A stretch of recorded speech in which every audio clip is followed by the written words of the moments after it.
So hey everyone, how are you all? I hope you are all good. So I will discuss EMRS vacancy. Last video में मैंने आपको EMRS के बारे में सारी details दे दी थी, बता दिया था कि फॉर्म कब से स्टार्ट होंगे एंड फॉर्म फिलअप की लास्ट डेट क्या है। एंड मैंने आपके सामने सिलेबस भी डिस्कस कर दिया था कि कितने पार्ट्स में ये सिलेबस होगा अपना। सो TR1 एंड TR2 के बारे में भी मैंने आपसे डिस्कस कर दिया था। एंड बात करूँ तो मैंने सब्जेक्ट इंग्लिश के बारे में भी कर दिया था। बट आज का टॉपिक बहुत ही इंपॉर्टेंट है बिकॉज आज मैं आपसे बात करूँगी TCT PCT इंग्लिश के बारे में, जो कि हमारे टायर 1 का सिलेबस है। तो फर्स्ट ऑफ ऑल गाइस बहुत ध्यान से समझिए, जो भी TCT PCT इंग्लिश वाले स्टूडेंट्स हैं ये मोस्टली उन्हीं के लिए है। और क्या क्या इसमें चीज़ें आएंगी, इन टॉपिक्स को हमें कवर करना, आज हम ये सारी चीज़ें बहुत डिटेल में ध्यान से समझेंगे। तो फर्स्ट ऑफ ऑल गाइस देखो, EMRS जो है ये 2025 जो अभी आना है हमारा 28 इसकी लास्ट डेट है एंड मे बी नवंबर या दिसंबर तक इसका एग्ज़ाम हो जाएगा। सो बात करें हम मार्क्स की, 100 मार्क्स का हमारे ऑब्जेक्टिव आएगा, मीन्स टू से MCQs आएंगे एंड 20 मार्क्स लैंग्वेज का होगा, जिसमें हमारी हिंदी और इंग्लिश लैंग्वेज हो गई। टोटल हमारा 120 मार्क्स का ये पेपर होगा। फिर बात करें हम टाइम की, तो 2 आवर्स का हमारा टाइम होगा, 120 मिनट्स। नेगेटिव मार्किंग की बात करूं तो 0.25 की नेगेटिव मार्किंग होगी। अब आपने समझ लिया होगा कि हमारा 120 मार्क्स का हमारा एग्ज़ाम आएगा, 2 आवर्स का है एंड नेगेटिव मार्किंग भी इसमें है। अब बात करूं TR1 जो इंग्लिश का सिलेबस है उसके बारे में। TR1 आज मैं सिर्फ और सिर्फ 1 के बारे में बात करूँगी, आपसे बहुत लेंदी नहीं समझेंगे हम। तो TR1 में जो इंग्लिश है उसमें कौन से टॉपिक इम्पोर्टेंट है, कहाँ से आएगा, क्या सिलेबस है, आज इन सब के बारे में मैं आपसे बात करूँगी। तो first of all guys, general awareness, general awareness 10 marks का आएगा आपका। जनरल अवेयरनेस GK GS हो गया, करंट अफेयर्स हो गए, ये सारी चीज़ें हमें पढ़नी पड़ेंगी। फिर नेक्स्ट है हमारा रीजनिंग एबिलिटी आ गया। रीजनिंग सबको पता है रीजनिंग क्या है ना। तो रीजनिंग एबिलिटी से भी क्वेश्चन आएंगे जो कि हमारा 15 मार्क्स का होगा। नॉलेज ऑफ ICT की बात करूँ तो नॉलेज ऑफ ICT भी हमारा 15 मार्क्स का आएगा। एंड नेक्स्ट हम बात करें टीचिंग एप्टीट्यूड, तो टीचिंग एप्टीट्यूड 30 मार्क्स का आएगा। Do you know guys, teaching aptitude means to say how to students, जब हमें स्टूडेंट्स को पढ़ाना है तो हमें किन किन मेथड्स का यूज़ करना है, किस तरीके से हमें TLM NP, ये सारी चीज़ें हमारी टीचिंग एप्टीट्यूड में आती हैं जो कि हमें पढ़ना है। फिर लास्ट हम बात करें general English. General English means to see guys, ये जो हमारा पोर्शन है हिंदी और इंग्लिश वाला, ये हमारा आएगा 20 मार्क्स का। 20 मार्क्स का कैसे, 10 मार्क्स की हमारी इंग्लिश आएगी, 10 मार्क्स इसमें हमारी हिंदी आएगी जो कि हमारा लैंग्वेज बेस्ड होगा। फिर लास्ट है हमारा डोमेन नॉलेज इंग्लिश, जो कि हमारा 30 मार्क्स का होगा। So what is domain knowledge, देखो डोमेन नॉलेज वो है जैसे हमारा सब्जेक्ट इंग्लिश है और हमें इंग्लिश के बारे में चीज़ें डिटेल में पढ़ना है। सो हाउ टू कवर, सो हम किस तरीके से कवर करेंगे, ये सारी चीज़ें भी मैं आपको बता देती हूँ। तो देखो डोमेन नॉलेज क्या है, जो हमारा इंग्लिश है। सो इंग्लिश को मोस्टली हमें क्या क्या करना है, किस तरीके से करना है, वो सारी चीज़ें हम समझेंगे। तो देखो फर्स्ट ऑफ ऑल हमें रीडिंग करना है। रीडिंग आएगा, पैसेज आएगा, है ना, कॉम्प्रिहेंशन आएगा, कुछ अनसीन पैसेजेस आएंगे हमारे। एंड फिर हमारा कुछ क्रिएटिव राइटिंग स्किल्स हो गई। क्रिएटिव राइटिंग स्किल्स में क्या क्या आएगा, हमारा नोटिक हो गया, नोटिस वगैरह हो गया। सॉरी ये नोटिक लिखा हुआ है बट ये नोटिस है ना, ये जो है ना आपका, सॉरी ये हमारा नोटिस है, राइट। फिर हमारा फॉर्मल हो गया, लेटर्स आएगा हमारा, फॉर्मल इनफॉर्मल लेटर्स पे भी आ सकता है। रिपोर्ट्स राइटिंग, आर्टिकल्स आ सकती है, स्पीच आ सकती है, डिबेट्स आ सकती है, debate based on visual verbal inputs, ये सारा हमारा इंग्लिश का सिलेबस है।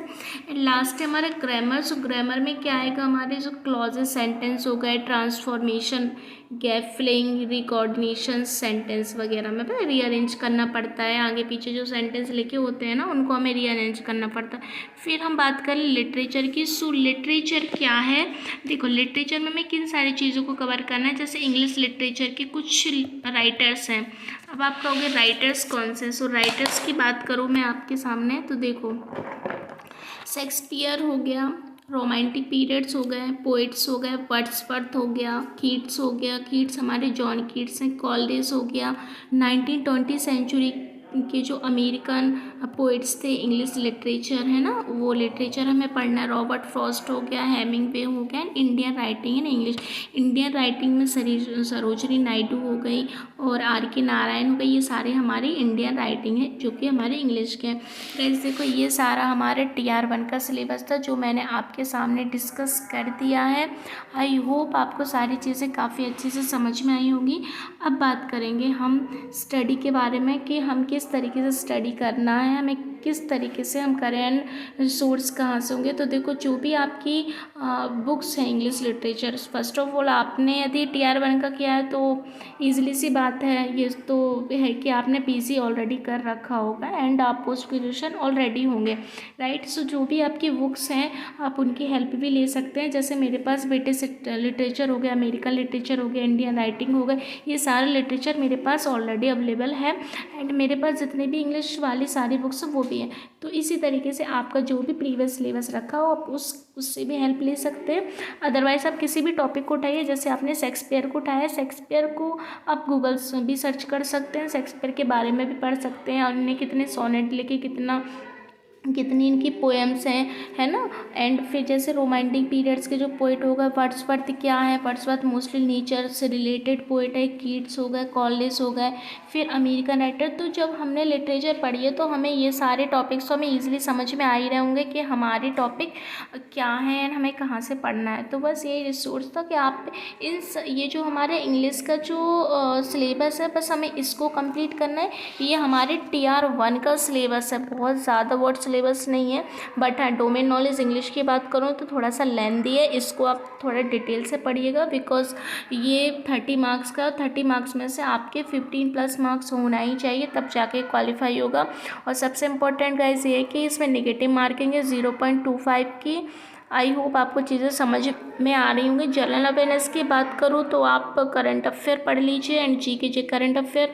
वैसे मोस्टली मैं देखो बहुत सारे एप्लीकेशन हैं ऐसे जो पढ़ते हैं, जैसे अड्डा 24/7 भी हो गया, कुछ टीचिंग एग्ज़ाम्स भी हो गए। जैसे ये मैं बात करूँ करंट अफेयर की तो कुमार गौरव सर भी हैं उत्कर्ष पर, वो भी पढ़ाते हैं, अच्छा पढ़ाते हैं, तो आप उनकी हेल्प भी ले सकते हैं। अदरवाइज़ आप रीजनिंग एबिलिटी में जाएं तो काफ़ी सारे टीचर्स हैं जिनका भी आपको समझ में, बस आप टॉपिक देख लीजिएगा, इसमें कुछ 6 to 7 टॉपिक्स हैं, ज़्यादा टॉपिक नहीं है। रीजनिंग हो या फिर knowledge of ICT, teaching aptitude already आपके सभी एग्ज़ाम में काम आता है, तो मुझे नहीं लगता कि आपको ये सारी चीज़ें बतानी इंपॉर्टेंट है। बट फिर भी जो न्यू बिगिनर्स हैं जिनको बिल्कुल भी चीज़ें नहीं पता वो इसके हेल्प ले सकते हैं। आपको देखो यदि TR1 का ये जो first, second, third, fourth, fifth जो जनरल अवेयरनेस हुआ, रीजनिंग हुआ, नॉलेज ऑफ ICT हुआ, टीचिंग एप्टीट्यूड हुआ, जनरल हिंदी इंग्लिश हुआ, ये समझ में ना भी आए तो गूगल भी कर सकते हैं। अदरवाइज़ आप किसी भी बुक भी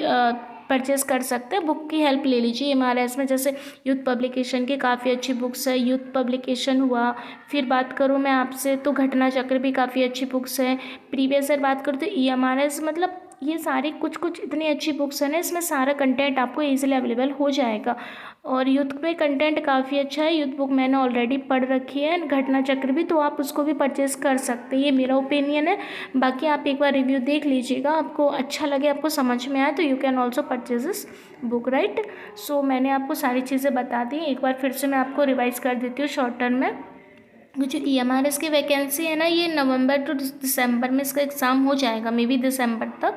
और 120 मार्क्स का एग्ज़ाम है, 2 आवर्स का आपका एग्ज़ाम है। नेगेटिव मार्किंग भी मैंने आपको बता दी एंड इंग्लिश में भी मैंने आपको बता दिया कि TR1 में आपको क्या क्या पढ़ना है, ये सारी चीज़ें। ये देखो ये जो है ना हमारे जनरल अवेयरनेस हुआ, रीजनिंग हुआ, नॉलेज ऑफ ICT हुआ, टीचिंग एप्टीट्यूड हुआ, ये सारी तो फिर भी ईजी है। अब जैसे आप बात करोगे हिंदी में क्या आएगा, तो हिंदी में मोस्टली जिस तरीके से इंग्लिश ग्रामर है ना, उसी तरीके से हिंदी के टॉपिक है, संज्ञा सर्वनाम, ये सारी चीज़ें हिंदी में आएंगी। मोस्टली 10 मार्क्स का आता है ये।